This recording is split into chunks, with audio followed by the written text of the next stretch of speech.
중고차 비대면 구입이 걱정되시나요? 정비딜러 영범이에 연락 주시면 정비사가 차량 상담부터 시운전 리프트 점검으로 꼼꼼하게 체크해서 보고 드립니다. 비대면 구매도 확실하게 책임지겠습니다. 안녕하세요, 정비딜러 영범입니다. 전기차는 충전 인프라도 그렇고 시간도 오래 걸리고 승차감에 대한 단점도 있지만요, 그럼에도 불구하고 전기차를 구매하는 이유는 바로 유지비 때문입니다. 저도 그런 기대로 플러그인 하이브리드를 구매해서 타고 있는데요, 반은 전기차고 반은 내연기관인 그런 차량입니다. 그러다가 문득 이런 생각이 들더라고요. 내가 지금 돈을 얼마나 아끼고 있는 거지 궁금해졌습니다. 그래서 내연기관과 전기차에 대해서 유지비를 한번 비교를 해봤는데요, 결과가 충격적이었습니다. 경차부터 제네시스까지 유지비와 전기차의 유지비를 비교해봤습니다. 이 차량은 EV6입니다. 요즘 가장 핫한 전기차이기도 하고요, 판매량도 거의 탑5 안에 들어가는 인기가 많은 전기차입니다. 이 차량의 유지비를 알아봤는데요, 깜짝 놀랐습니다. 보험료는 제 기준에서 약 78만원 정도가 나왔고요, 자동차세는 연간 13만원 밖에 나오지 않습니다. 그리고 이 차량은 복합전비가 4.8km 정도 나오는데요, 1년에 15,000km 정도 주행을 했을 때 78만원 정도가 나오게 됩니다. 그런데 이 주행 요금은 충전하는 방법에 따라 달라질 수가 있는데요, 저희 집 기준에서 완속 충전기를 사용했을 때 기준으로 책정을 했습니다. 이렇게 모든 비용을 합쳐보면 1년에 약 170만원 정도라는 요금이 나옵니다. 자동차세가 13만 원이 나온다고 했는데 이 네. 차 사이즈가 작은 차가 아니잖아요. 이게 우리나라의 자동차세 계산법이 약간 좀 달라서 그런데요, 우리나라의 자동차세 산정 기준은 배기량에 따라 다릅니다. 여기 보시면 엔진이 없죠. 이렇게 앞에 프렁크가 자리하고 있습니다. 그래서 전기차는 배기량, 크기 이런 거 상관없이 일단 연간 13만 원의 세금만 나오고 있습니다. 그럼 엔진오일 교체비도 없었던 게 이제 그게 엔진이 없기 때문이구나. 그쵸. 만약에 운행을 좀 많이 하다 보면 소모품이 생길 수 있는 게 종감속 기어 오일이나 아니면 부동액, 타이어 이 정도는 교체가 필요합니다. 그리고 전기차를 탔을 때 혜택도 또 있는데요, 공영주차장 반값이랑 고속도로 톨게이트 비용은 약 40% 정도 감면이 있고요. 이렇게 유지비가 저렴한데 경차인 모닝과 유지비를 비교해보면 어떨까요? 이 차량은 모닝이고요, 제가 옛날에 직접 타고 다녔었던 모닝이랑 같은 모델인데요, 그래서 유지비를 더 잘 알고 있습니다. 보험료는 1년에 제 기준에서 약 60만원 정도가 나오고요, 자동차세는 1년에 약 8만원 정도가 나옵니다. 1년에 15,000km 정도 기준으로 주행했을 때는 191만원 정도가 나오긴 하는데요, 경차는 경차사랑 카드의 혜택을 받아서 약 30만원 정도를 연간 환급받을 수 있습니다. 그래서 161만원으로 유류비를 책정했습니다. 엔진오일은 2번 교체를 했을 때 12만원 정도가 나오고요, 그러면 1년 총 유지비는 약 240만원 정도가 나옵니다. 이 외에도 경차도 전기차처럼 혜택이 있는데요, 처음에 차량 취득했을 때 내는 취등록세도 거의 면제에 가깝고요, 공영주차장 주차비 할인이랑 톨비 반값 할인도 있습니다. 하지만 이런 혜택을 모두 다 받더라도 모닝은 전기차보다 유지비가 비쌉니다. 그럼 중형 세단 소나타는 유지비가 얼마나 더 비쌀까요?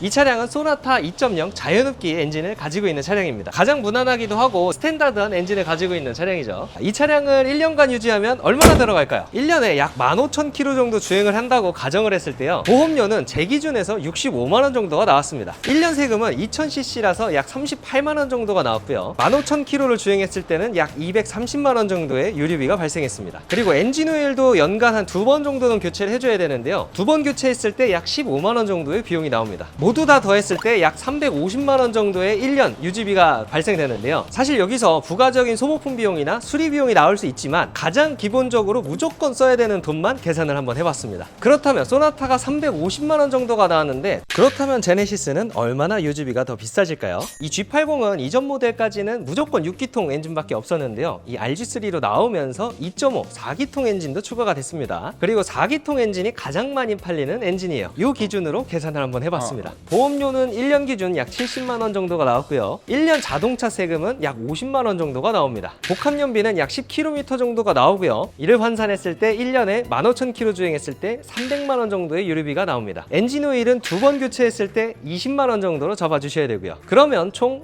연간 440만원 정도의 유지비가 나오는데요, 전기차보다는 270만원이 비싸지는 거예요. 나 진짜 궁금한 게 생겼는데, 네. 보험료는 전기차보다 제네시스가 더 저렴하네요?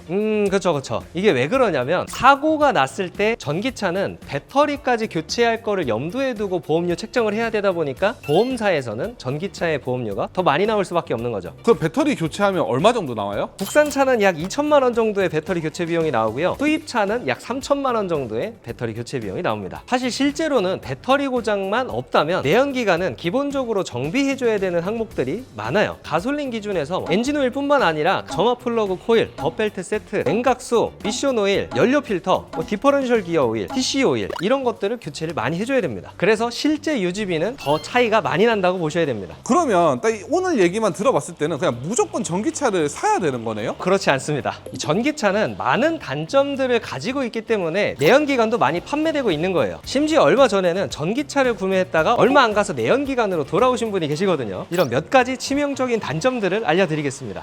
첫 번째는 충전 인프라 불편함 때문입니다. 공영 주차장이나 마트 주차장에 충전기를 많이 보셨을 텐데요. 이게 마음껏 눈치 보지 않고 세워놓고 쓸 수 있는 게 아니라 선착순으로 먼저 꽂는 사람이 임자입니다. 그래서 퇴근을 좀 늦게 하시거나 아니면 출근을 좀 늦게 하시는 경우, 회사밥이나 집밥을 좀 여유롭게 사용하지 못하는 경우에는 그 충전 스트레스로 인해서 금방 판매하시는 경우가 생기더라고요. 그리고 두 번째 단점은 바로 가격입니다. 초기 구매 자금이 좀 높다는 건데요. 아까 말씀드렸던 것처럼 국산차는 배터리가 2천만 원, 수입차는 3천만 원 이런 식으로 고가 부품이잖아요. 이런 배터리가 추가되는 거다 보니까 차값이 높을 수밖에 없어요. 그래서 아무리 신차 구매할 때 아니면 중고차를 구매하더라도 취등록세 할인, 지자체 보조금 이런 걸 받더라도 기본적으로 내연기관 대비 1,000만 원에서 1,500만 원 정도는 차값이 더 비쌉니다. 이런 국민 전기차 아이오닉 5도 5천만 원 정도에서 옵션 넣으면 거의 6천만 원까지도 간단 말이에요. 그런데 이런 K8은 준대형 세단이잖아요. 고급 차량에 속하는 차량인데도 4천만 원대면 옵션이 좋은 신차를 구입하실 수가 있습니다. 그리고 승차감 문제도 있는데요. 운전자는 일주일에서 한 달 정도 익숙해지면 멀미를 안 한다, 괜찮다 이렇게 느껴지시는 경우도 있지만 동승석에 타거나 아니면 뒷좌석에 타는 우리 아이들 멀미를 계속하는 경우가 많습니다. 중고차든 신차든 구입을 하실 때 시승을 해본다고 하더라도 가족들이랑 다 같이 하는 게 아니면 사실 의미가 없는 것 같아요. 만약에 전기차를 구매하실 예정이시라면 함께 탈 구성원들까지 같이 체험해 보시는 걸 권장을 드립니다. 혹시나 시승할 때가 마땅치 않다면 저희 업체로 방문 주시면 저희가 시운전 도와드리도록 하겠습니다. 그리고 뉴스 기사를 보면서 혹시나 전기차 화재 이슈 때문에 걱정이 되는 경우도 있습니다. 이렇게 전기차는 내연기관과 다른 구조 때문에 치명적인 단점도 존재하는 거고요. 이런 부분들까지도 고려를 하시고 전기차를 구매하셔야 됩니다. 오늘은 이렇게 전기차와 내연기관의 유지비 차이에 대해서 알아봤고요. 유익하셨다면 꼭 좋아요랑 구독 부탁드립니다. 그리고 중고차 상담이 필요하시면 상단 연락처로 연락 꼭 주시고요. 앞으로도 좋은 영상으로 찾아뵙겠습니다. 감사합니다. 정비딜러 영범이었습니다.